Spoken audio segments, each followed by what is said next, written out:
আমাদের নবাব বাহাদুরের কাছে ত্রৈমাসিক খাজনা জমা পড়েছে। কয়েকটি রাজ্য খুব তাড়াতাড়ি যথেষ্ট খাজনা দিয়েছে, কিন্তু কয়েকটি রাজ্য সেই দিক থেকে পিছিয়ে আছে।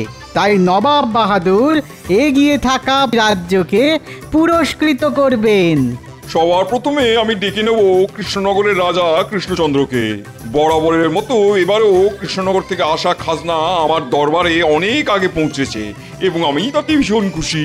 নবাব বাহাদুর উপহার স্বরূপ কৃষ্ণচন্দ্রকে তুলে দিচ্ছেন 1000 মোহর।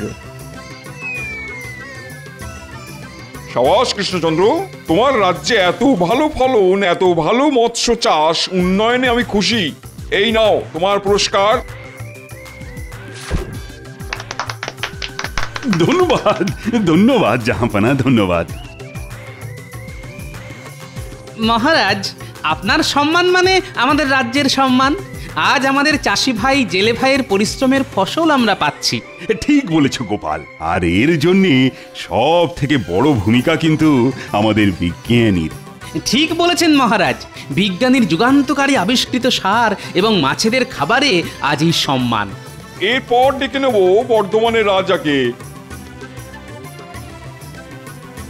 তোমরাও বেশ যথেষ্ট খাজনা দিয়েছো, তাই তোমরা পাবে 500 মোহর উপহার।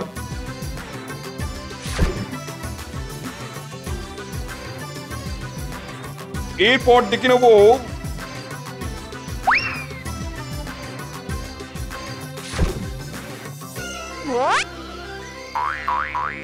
সব শেষে আসবে খাম্বাজ রাজ।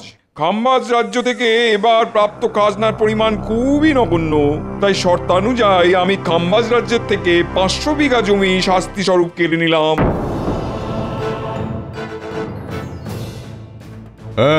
এ কি করছেন জাহাপানা? এরকম ভাবে আমার রাজ্যকে সকলের সামনে অপমানিত করবেন না। চুপ করো, শর্ত যা ছিল তাই করেছি। সারা বছরে তোমার রাজ্যে মাত্র 5 মণ ধান হয়েছে। ছি ছি ছি ছি ছি ছি ছি ছি, এই তুমি খাম্বাজ রাজ্যের রাজা? ফের যদি তোমার রাজ্যে এত কম উৎপাদন দেখি তো পুরো রাজ্যটাই কেড়ে নেবো। ঠিক আছে, আজকের মতো এখানেই পুরস্কার বিতরণের পালা শেষ হলো। আপনারা সবাই আসুন।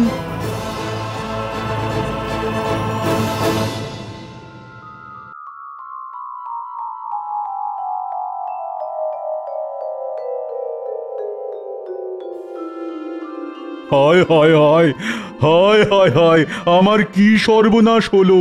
মহারাজ, এত সহজে ভেঙে পড়বেন না, আমাদেরকে ঘুরে দাঁড়াতেই হবে। কিন্তু ঘুরে দাঁড়াবো যে, তার জন্যে আমাদের তো সেরকম আবহাওয়া নয় যে যে আগামী 3 মাসের মধ্যেই মাঠে একেবারে সোনার ফসল ফলিয়ে দেব। দেখুন মহারাজ, কৃষ্ণচন্দ্রের রাজ্যের মাটি আর আমাদের রাজ্যের মাটির মধ্যে এমন কোনো আহামরি পার্থক্য নেই। তবুও কৃষ্ণচন্দ্রের রাজ্য আমাদের থেকে শতগুণে এগিয়ে। তার কারণ ওদের রাজ্যের জমিতে ব্যবহার করা সার এবং পরিচর্যা, পুকুরে দেওয়া মাছেদের খাবার, এই সব কারণেই ওই রাজ্যের উৎপাদন বেশি। তাহলে এক্ষুনি কৃষ্ণনগরের কাছে ওদের চাষ আবাদের পদ্ধতি বিস্তৃত বর্ণনা জানতে চেয়ে চিঠি লিখে পাঠাও। না মহারাজ, কৃষ্ণচন্দ্র কখনোই আমাদেরকে ওদের রাজ্যের সমৃদ্ধির গোপন রহস্য নিজে থেকে বলতে চাইবে না। তাছাড়া ছলে বলে কুশলে কৃষ্ণচন্দ্রকে রাজি করানো গেলেও মাঝে বাধা হয়ে দাঁড়াবে ওই গোপাল।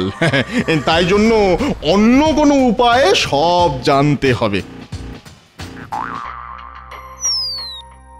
পেয়ে গেছি কোন মন্ত্রী।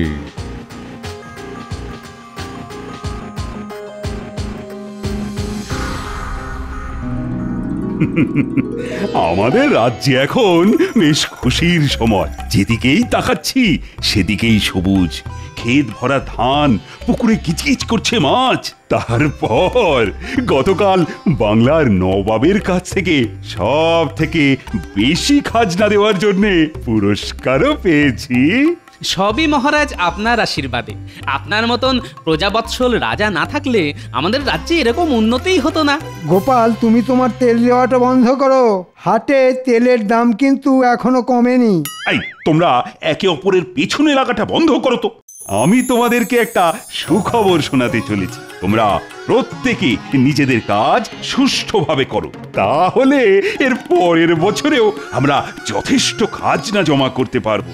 সবই তো হলো মহারাজ, এই আনন্দে যদি একটু পেট পুজোর ব্যবস্থা হতো তাহলে মন্দ হতো না। জানি জানি তুমি এরকমই একটা বায়না করবে, আর সেটা আমি আগে থেকেই বুঝতে পেরেছি, আর তাই আগে থেকেই পেট পুজোরও বন্দোবস্ত করে রেখেছি।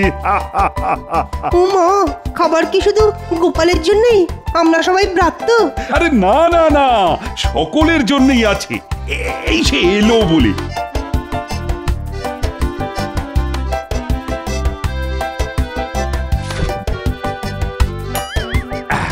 তোমাদের সকলের জন্য এক হাঁড়ি করে দই আর এক হাঁড়ি করে রসগোল্লার ব্যবস্থা করেছি, তাও আবার ভোলা ময়রার দোকানের। সাধু সাধু।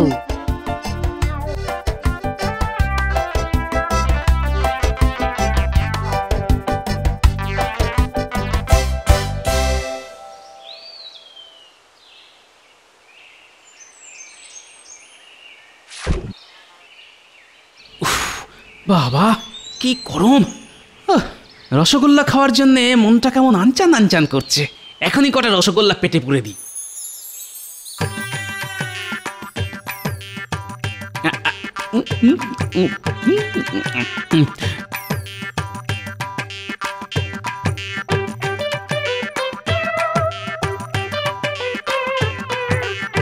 এটা কি রে?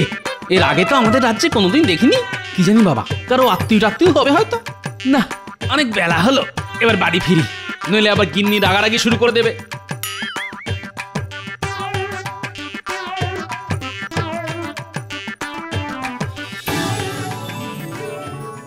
ওই গো, ও গিন্নি, কোথায় গেলে গো গিন্নি?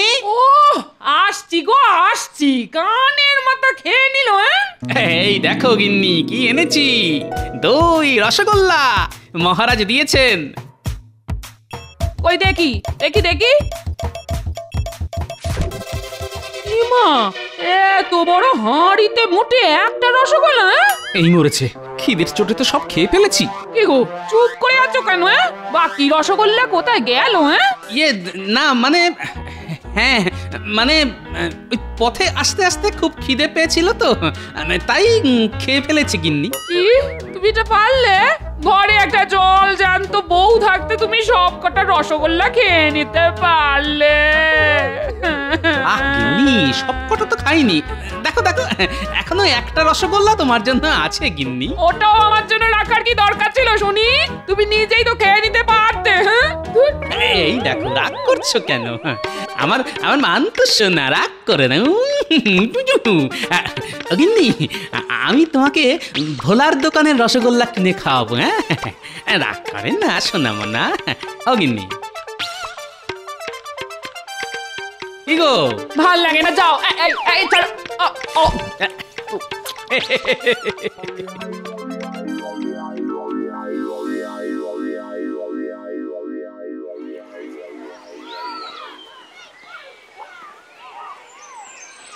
ওরে বাপরে, হ্যাঁ এত বড় হাট!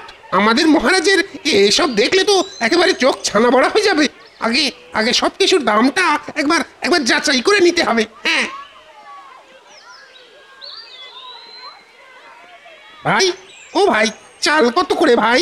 কোন চাল নেবেন বলুন? জয়া রত্না 1 টাকা কেজি, আর বাঁশকাঠি 1.5 টাকা, আর দেরাদুন গোবিন্দভোগ 2 টাকা করে কেজি। ওরে বাবা, এত সস্তা! হ্যাঁ আমাদের ওখানে তো ওই গোবিন্দভোগ চালই 4 টাকা কেজি। নিশ্চয়ই উৎপাদন বেশি হওয়ার কারণে দামও কম। কি দাদা, কি ভাবছেন? কি চাল দেবো বলুন বলুন? না দাদা, আজ থাক, পরে একদিন আসবো।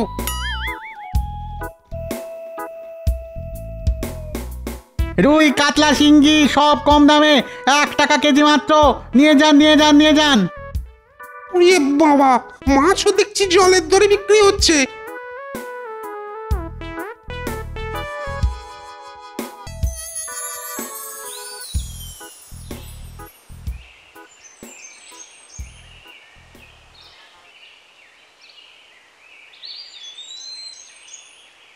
এই যে চাষি ভাইয়েরা, এদিকে এদিকে এদিকে একটু শোনো। কি আমাদের ডাকছেন? হ্যাঁ, তোমাদেরই। এদিকে একটু শোনো না, একটু। আমাকে চাষ করার পদ্ধতি, ব্যবহার করার সার সব জেনে নিতে হবে। বলুন বলুন, কি বলবেন? বলছি, শোনো না, ওই আমারও না চাষ করার অনেক দিনের ইচ্ছে, ওই কিন্তু করতে পারছি না। কেন দাদা, জমির অভাব নাকি? না না, জমি আমার অনেক আছে, অনেক জমি। আমার শ্বশুর তো জমিদার, আর শ্বশুরের একমাত্র মেয়েকে আমি বিয়ে করেছি। তাহলে চাষ করুন, কে বারণ করেছে? ওখানেই তো মুশকিল ভাই, কি চাষ করব, কখন চাষ করব, সেটাই ঠিক মতো বুঝি না। তোমরা যদি একটু আমাকে বুঝিয়ে বলতে তাহলে খুব ভালো হতো। হা হা হা হা হা। এই ব্যাপার, চাষ খুব একটা কঠিন ব্যাপার না, তবে পরিচর্যাটাই আসল ব্যাপার। আমরা তো মোটামুটি 3 রকম ধান ফলাই, আউশ, আমন আর বোরো। আর শীতকালে রবি শস্য, গাজর, ফুলকপি, শাকসবজিও চাষ করি। বাহ বাহ, তোমরা কত কিছু জানো। এটাই তো আমাদের পেশা, আর আমরা জানবো না? আচ্ছা আচ্ছা, কিভাবে চাষ করো আর কি সার দাও? ধান চাষের ক্ষেত্রে প্রথমে তো বীজ ধান বুনতে হয়, তারপর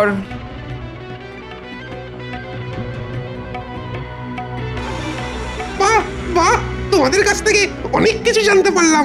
ধন্যবাদ ধন্যবাদ চাষি ভাইয়েরা। এতে এতে ধন্যবাদের কি আছে? হ্যাঁ, এবার শুধু মাছ চাষ করার পদ্ধতিটা রপ্ত করতে হবে, তারপর খাম্বাজ রাজকে সব একেবারে উগড়ে দেবো।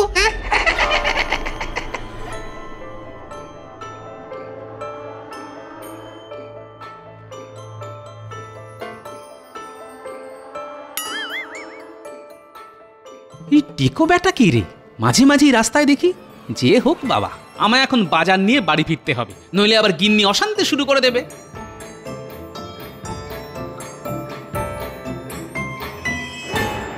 প্রণাম মহারাজ।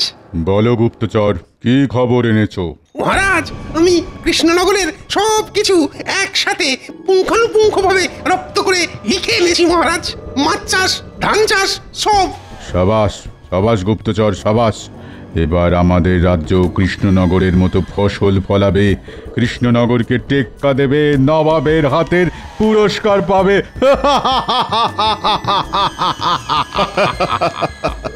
মহারাজ, চাষি ভাইদের সাথে আমি বেশ ভালো মতন বন্ধুত্ব করেছি। এরপর ওদের কাছ থেকে শীতকালের রবি শস্য চাষের পদ্ধতিও জেনে ফেলবো মহারাজ। সাবাস গুপ্তচর, তুমি এই টুলির মতো একেবারে কৃষ্ণনগরে সেঁটে যাও। যখন যা তথ্য পাবে তৎক্ষণাৎ আমাকে জানাবে। অবশ্যই মহারাজ, অবশ্যই, নিশ্চয়ই জানাবো। আচ্ছা ঠিক আছে, এখন এসো। আমার বকশিসটা মহারাজ। মন্ত্রী, গুপ্তচরকে 100 মোহর বকশিস দিয়ে দাও। যথাজ্ঞা মহারাজ।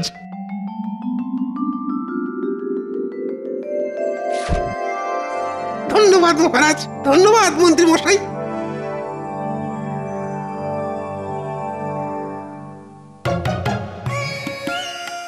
আমাদের নবাব বাহাদুরের কাছে ত্রৈমাসিক খাজনা জমা পড়েছে। প্রতিবারের মতো এবারেও কয়েকটি রাজ্য খুব তাড়াতাড়ি যথেষ্ট খাজনা দিয়েছে, কিন্তু কয়েকটি রাজ্য সেই দিক থেকে পিছিয়ে আছে। তাই নবাব বাহাদুর এগিয়ে থাকা প্রথম রাজ্য দুটিকে পুরস্কৃত করবেন। এবার সব থেকে বেশি খাজনা জমা করেছে এ কি, খাম্বাজ রাজ্য? হ্যাঁ জাহাপানা, খাম্বাজ রাজ্য এবার সব থেকে বেশি খাজনা জমা দিয়েছে। সাবাস খাম্বাজ রাজ, আমি তোমার উপরে বেশ খুশি। প্রথম পুরস্কার হিসেবে 1000 মোহর তুলে দিচ্ছি খাম্বাজ রাজের হাতে।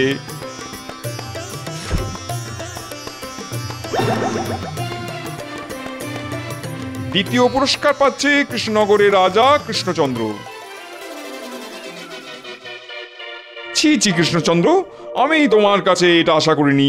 তুমি বরাবর সব থেকে বেশি খাজনা দাও, এবার কি করে খাম্বাজ রাজ্য তোমার রাজ্যের থেকে বেশি শস্য উৎপাদন করলো? হ্যাঁ, সেটা তো আমিও বুঝতে পারছি না।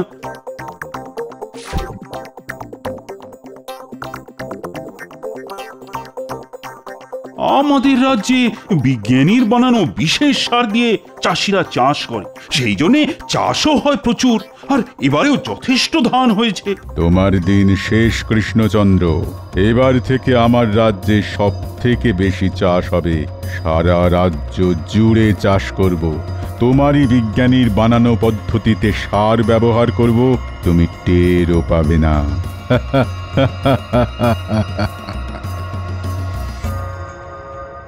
মহারাজ, আমাদের অতি সত্বর একটা ব্যবস্থা নিতে হবে, নইলে কিন্তু খুব মুশকিল হয়ে যাবে। আচ্ছা গোপাল, খাম্বাজ রাজের একটা কথা খেয়াল করলে? কোন কথা মহারাজ? ওই যে আমাদেরই বিজ্ঞানীর বানানো পদ্ধতিতে সার বানাবে আর আমাদের থেকেও বেশি চাষ করবে, কিন্তু খাম্বাজ রাজ সেটা জানবে কি করে? গুপ্তচর মারফত জানতে পারে। হ্যাঁ, ঠিক ঠিক বলেছ গোপাল। বিজ্ঞানী কখনো সার প্রস্তুতির কথা কাউকে বলে দেবে না, ওরা নিশ্চয়ই কোনো চাষির কাছ থেকে জেনেছে। এবার কোন চাষি কাকে কি বলেছে এত বড় রাজ্যে সেটা বোঝাও মুশকিল। গোপাল, তুমি এক কাজ করো, কোনো সন্দেহভাজন কাউকে দেখলেই তাকে যাচাই করো। যথা আজ্ঞা মহারাজ।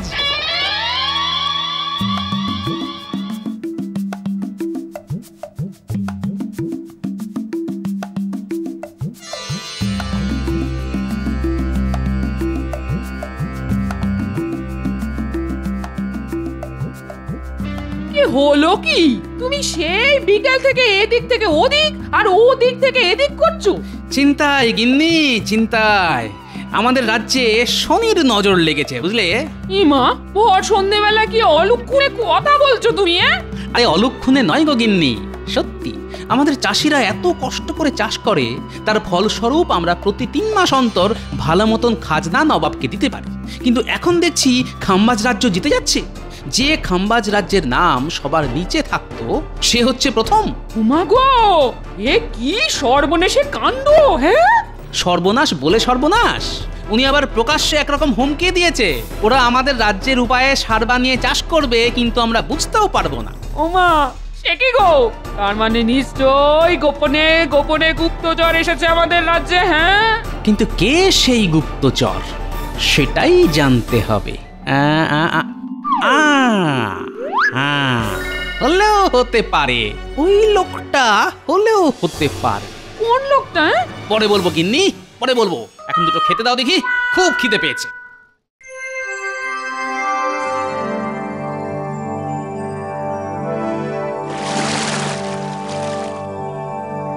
বাহ, এই পুকুরটাতে তো অনেক মাছ। দাদা, কিসের চার দিয়েছেন মাছ ধরার জন্যে? এই তো ওই শুধু কেঁচো দিয়েই দাদা।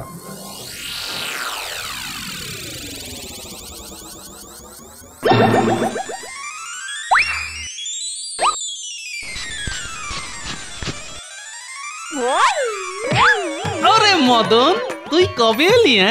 বুকে আয় ভাই, বুকে আয়। মদন? কে মদন? তুই আবার কে? মনে নেই? আমি আর তুই ছোটবেলায় কুম্ভ মেলায় গেছিলাম, তুই হারিয়ে গেছিলি, কান্নাকাটি করছিলি।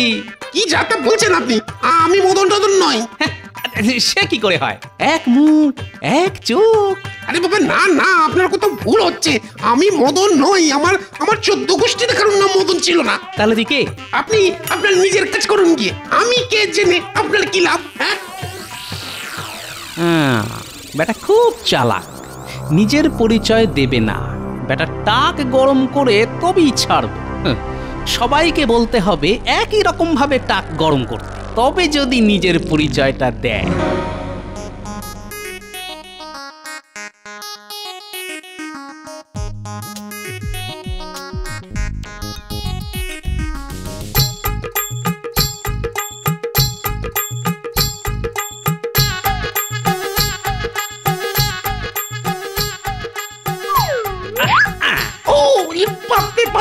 আরে মদনা, জানিস আজকে তোর মতন আরেকটা লোককে দেখলাম।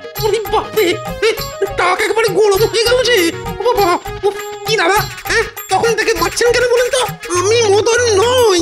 আরে দূর দূর, কিছু মনে করো না ভাই, আমি ভাবলাম মদন।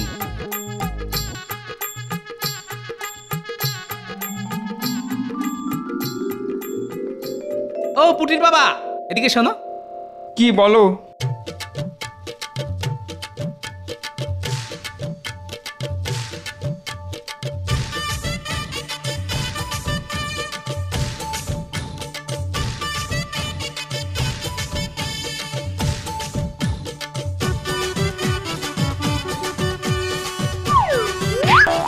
ওরে মদন রে, কতদিন পরে তোকে দেখলাম রে ভাই। কবে এলি ভাই? আমাদের বাড়ি চল। কোথায় আছিস ভাই? দূর বাবা, কে মদন? কোথাকার মদন? হ্যাঁ, কি যাতা বলছিস তুই? তুই তো আমাদের হারিয়ে যাওয়া বন্ধু মদন। তোকে এরকম টাকে মারলে রেগে যেতিস। উফ, ওরে বাবা, মারছিলি কেন?